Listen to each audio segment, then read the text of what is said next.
Hello everyone and welcome to Anti-Gravity. In this video, we are going to be learning what are default props in React. You may have not heard this term many often, but in this video, you will be learning what are default props and how and when to use them.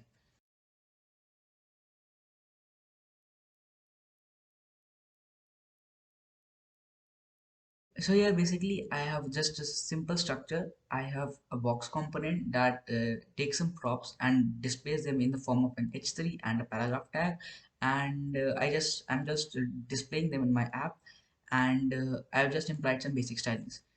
Now let's see, why do we need to use default props. Suppose I just create this box without passing any argument. You can see that here it requires arguments like props, and if I do not pass any arguments, it would just display an empty box because I've just mentioned that its width should be this much. Okay, so but it will not display something. If I want that, I'm just uh, displaying.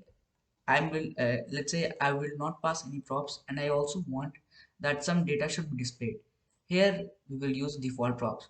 So in a box component, instead of directly exporting the function, first of all we'll export it later. And after the creation of the function, what we have to do, to just box dot default props.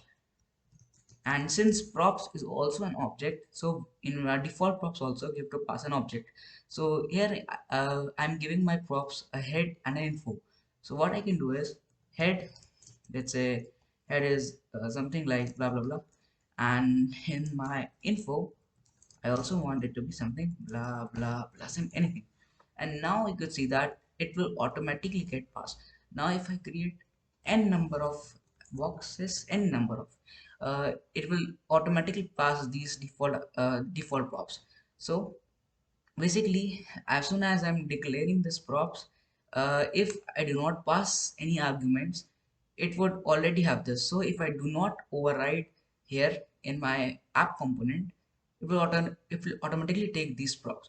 So during the time you're creating a React app, what you can do is, if you do not want to pass arguments every time, you can just uh, pass it once in the default props, and it will take care of the rest. So I hope that you have understood what are default props, when to use it, and why to use it. Thank you for watching Anti-Gravity, and in the next video we'll be learning about prop types. Thank you.